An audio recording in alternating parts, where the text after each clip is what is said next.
Migraine, భుజం నొప్పి, నడుం నొప్పి, మోకాలు నొప్పికి నిజమైన పరిష్కారం ప్రాణ పెయిన్ క్లినిక్ లో.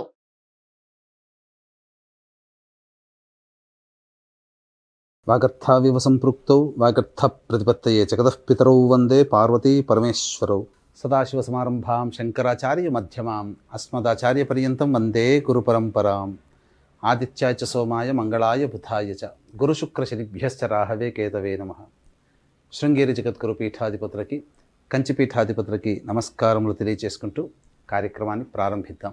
ఈ యొక్క నవంబర్ 16వ తారీఖు నుంచి 30వ తారీఖు వరకు కర్కాటక రాశి వారికి ఏ విధంగా ఉండబోతుంది తెలుసుకునే ముందు గ్రహ సంచారం తెలుసుకుందాం. ఈ యొక్క కర్కాటక రాశి వారికి రాశిలోనే కుజుడు స్తంభించి ఉండడం, 3వ ఇంట కేతువు, అలాగే 5వ ఇంట రవి బుధుడు, 6వ ఇంట శుక్రుడు, 8వ ఇంట శని మరియు 9వ ఇంట రాహువు మరియు లాభస్థానంలో గురువు వక్రీకరించి స్థితి పొంది ఉండడం. ఇక్కడ గమనించుకున్నట్లయితే ఈ కర్కాటక రాశి వారికి అష్టమ శని దోష ప్రభావం ఉంది. కానీ గత 3 మాసములుగా ఈ శని వక్రీకరించినటువంటి ప్రభావము చేత ఇటు సప్తమ రాశి ప్రభావ ఫలితాన్ని కూడా అందిస్తూ వస్తున్నాడు. ఈ 15వ తారీఖు నుంచే ఈ వక్రత్యాగం అనేటువంటిది జరిగింది కాబట్టి ఈ అష్టమ శని దోష ప్రభావం ఈ కర్కాటక రాశి వారికి సంపూర్ణముగా ఉంటుంది. ఇక అతి కొద్ది రోజుల్లోనే వచ్చే సంవత్సరం మార్చిలో కల్లా ఈ శని కూడాను మార్పు చెందుతున్నాడు కాబట్టి జాగ్రత్తలు పాటించాలి. ఎందుకంటే ఎండింగ్లో ఉంది ఈ యొక్క కర్కాటక రాశికి అష్టమ శని దోష ప్రభావం. ఇక గమనించుకున్నట్లయితే రాహు యొక్క ప్రభావము, అలాగే రవి యొక్క ప్రభావము, శుక్ర యొక్క ప్రభావం, శని, ముఖ్యంగా ఈ 4 గ్రహాల యొక్క ప్రభావము చేత కొంత సాధారణమైనటువంటి పరిస్థితులే మీకు ఎదురవుతాయి. అంటే కష్టములు సుఖములు రెండూ సరి సమానం, మిశ్రమ ఫలితాలు పొందుతారు అని చెప్పవచ్చు. విద్యార్థులకి ముఖ్యంగా విదేశీయానము, విదేశీ విద్యకు సంబంధించి చేయు ప్రయత్నాలు కొలిక్కి వస్తాయి. కోరుకున్న చోట మీకు ఈ యొక్క కళాశాలలో ప్రవేశం లభిస్తుంది ఉన్నత విద్య కోసమైతే. ఇక ప్రధానంగా ఇతరుల యొక్క సహాయ సహకారాలతో మీ పనులన్నీ కూడాను ఈ యొక్క మాసములనక 16 నుంచి 30 తారీఖుకి పూర్తి చేసుకుంటారు. ముఖ్యంగా ఎవరికి ఇబ్బందికర పరిస్థితులు, ఉద్యోగ ప్రయత్నంలో ఉన్నటువంటి వారికి, ఉద్యోగం మారుదామనుకున్నటువంటి వాళ్ళకి, ప్రభుత్వ రంగంలో పనిచేసేటువంటి వాళ్ళకి, బదిలీల కోసం ఎదురు చూసేటువంటి వాళ్ళకి మాత్రం నిరాశ తప్పదు.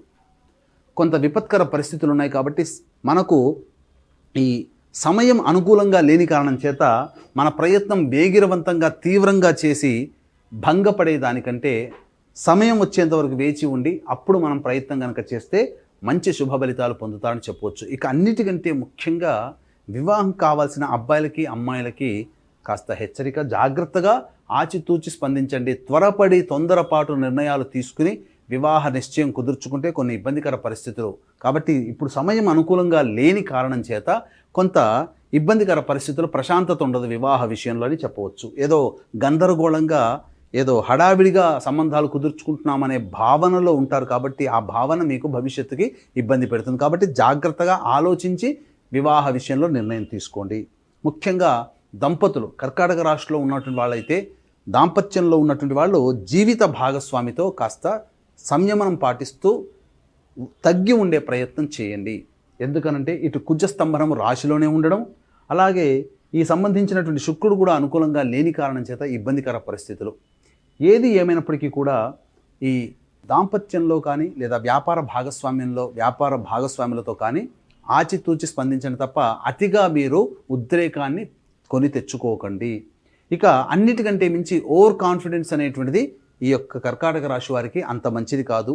కాబట్టి మీరు మీకు తగ్గట్టుగా నిర్ణయం తీసుకోండి, కానీ మీరు ఎక్కువగా ఆలోచన చేసి మీరు తీసుకునే నిర్ణయాలు మీకు ఇబ్బందికర పరిస్థితులు తీసుకొని వస్తాయి.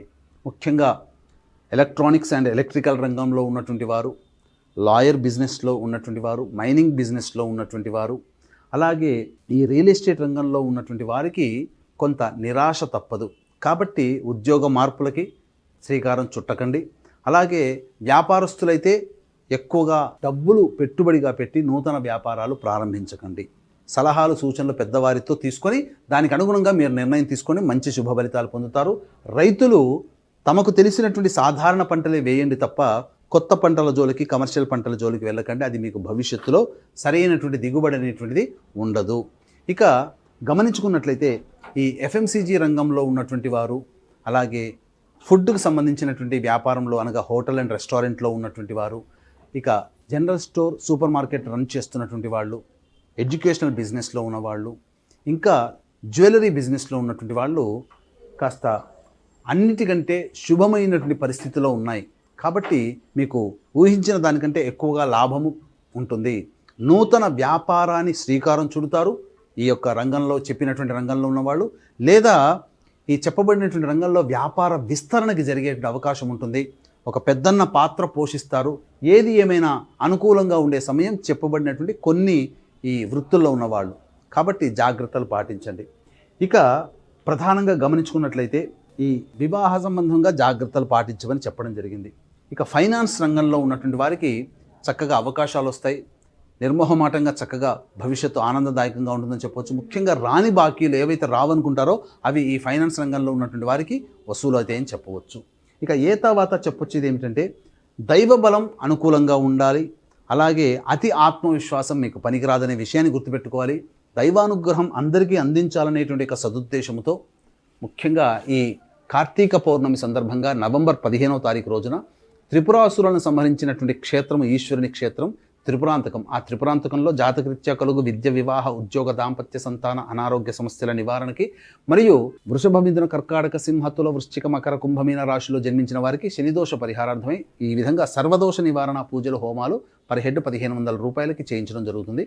అవకాశం ఉన్న వాళ్ళు కార్యక్రమ తదనంతరం కాంటాక్ట్ చేసి గోత్రనామాలు నమోదు చేసుకోవచ్చు. అలాగే ఈ కార్తీక మాసం ఆఖరి సోమవారం నవంబర్ 25వ తారీఖు రోజున తండ్రి వైపు 6 తరాలు, తల్లి వైపు 3 తరాల్లో ఏవైనా దుర్మరణాలు ఉన్నట్లయితే ఆ యొక్క కుటుంబంలో ప్రశాంతత లోపిస్తుంది. అనుకున్న పనులన్నీ కూడాను పూర్తి కావు. ముఖ్యంగా పిల్లలకి పెళ్ళిళ్ళు, సంతానం కలగక ఇబ్బంది పడుతూ ఉంటుంటారు. ఎవరికి వారే యమునా తీరే అన్నట్టుగా ఉంటుంది. ఇక ఏ పని చేసినా కలిసి రాదు. అటువంటి వాళ్ళకి ఈ పితృదోషం అనేటువంటిది ఉంటుంది. కాబట్టి పితృదోష పరిహారార్థమై ఈ నవంబర్ 25వ తారీఖు రోజున ఆఖరి కార్తీక సోమవారం మరియు పితృ నక్షత్రం ఉత్తరా నక్షత్రం ఆ రోజున చేసుకుంటే చాలా విశేషము. ఆ యొక్క పితృదోష నివారణ పూజలు అనేటువంటివి జరిపించడం జరుగుతుంది. ఈ యొక్క కార్యక్రమంలో కూడా నమోదు చేసుకోదలిస్తే కార్యక్రమ తదనంతరం కాంటాక్ట్ చేసి వివరాలు తెలుసుకోవచ్చు. ఇక ఈ నవంబర్ 16 నుంచి 30వ తారీఖు వరకు ఆదాయం ఎలా ఉంటుంది, ఖర్చు ఏ విధంగా ఉంటుంది, అలాగే మానసిక స్థితి ఎలా ఉంటుందనే విషయాల గురించి క్లుప్తంగా తెలియజేసుకుందాం. 16, 17 తారీఖుల్లో కనుక గమనించుకుంటే అన్ని రంగాలలో ఉన్నటువంటి వారికి అధిక ధనాదాయము చక్కగా ఉంటుంది. ఏమాత్రం కూడా ఇబ్బంది పడాల్సినటువంటి పరిస్థితులు ఉండవు. 18, 19, 20 తారీఖుల్లో కనుక గమనించుకున్నట్లయితే మానసిక ప్రశాంతత లోపిస్తుంది. ఖర్చులు, ఊహించని ఖర్చులు అధికంగా ఉంటాయి. అలాగే ఒక జిగ్జాగ్ లాగా ఉంటుంది. ఏ పని చేసినా కానీ సంతోషం అనేటువంటిది ఉండదు. 21, 22 తారీఖుల్లో కనుక చూసుకున్నట్లయితే పెండింగ్లో ఉన్నటువంటి పనులన్నీ కూడా పూర్తి చేసుకుంటారు. ఒక బాధ్యతని కంప్లీట్ చేసుకున్నామనే సంతోషంతో బంధుమిత్రులతో ఆనందంగా గడుపుతారు. ఇక 23, 24 తారీఖుల్లో కనుక చూసుకుంటే జాతకరీత్యా కుటుంబ సభ్యులతో వాగ్వివాదాలు చోటు చేసుకుంటాయి. కాబట్టి జాగ్రత్తలు పాటించండి.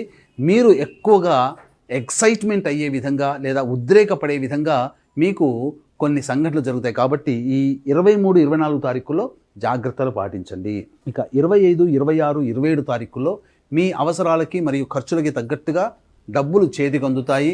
ఇతరుల యొక్క సహాయ సహకారాలు మీకు చక్కగా ఉంటాయి. నూతన వ్యక్తుల యొక్క పరిచయం మీకు ఆనందాన్ని ఇస్తుందని చెప్పవచ్చు.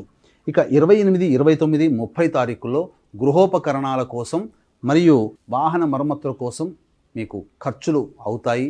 అలాగే తల్లిగారి ఆరోగ్యం పట్ల శ్రద్ధ వహించాల్సినటువంటి పరిస్థితి. మీ ఆరోగ్యం పట్ల కూడా శ్రద్ధ వహించుకోవాలి. అలాగే వాహనాన్ని నడిపేటప్పుడు జాగ్రత్తలు పాటించాలి. తర్వాత చెప్పొచ్చేది ఏమిటంటే 18, 19, 20, 28, 29 తారీఖుల్లో ఖర్చులు ఉంటాయి. కాబట్టి ఆ ఖర్చులకు తగ్గట్టుగా ప్లానింగ్ అనేది చేసుకోండి. ఇక ఈ కర్కాటక రాశి వారికి సంబంధించి సమస్యలు ఉన్నప్పుడు ఆ సమస్యల పరిష్కారం కోసం ప్రధానంగా ప్రతిరోజు కూడా నవగ్రహాల చుట్టూ శివాయ నమః అంటూ 27 ప్రదక్షిణలు చేసి శివాలయంలో అర్చన జరిపించుకోండి. ఇక ప్రతిరోజు సుబ్రహ్మణ్య భుజంగ స్తోత్ర పారాయణం రోజుకి 3 సార్లు పాటించండి. ఇవి ఈ యొక్క కర్కాటక రాశి వారు చేసేటటువంటి పరిహారాలు. ఇన్ని చేసినా మీ యొక్క జీవితంలో ఇంకా ఇబ్బందులు ఎదుర్కొంటున్నారంటే మీ యొక్క జన్మ కుండలిలో ఉన్నటువంటి గ్రహాల యొక్క స్థితిగతుల ప్రభావం. కాబట్టి దగ్గరలోని మంచి ఉపాసనాపరులైనటువంటి జ్యోతిష్యుల్ని సంప్రదించి వారి సలహాలు, సూచనలు కనుక పాటించినట్లయితే మరింత మెరుగైనటువంటి ఫలితాన్ని పొందుతారని తెలియజేసుకుంటూ సర్వం శ్రీ ఉమామహేశ్వర పరబ్రహ్మార్పణమస్తు.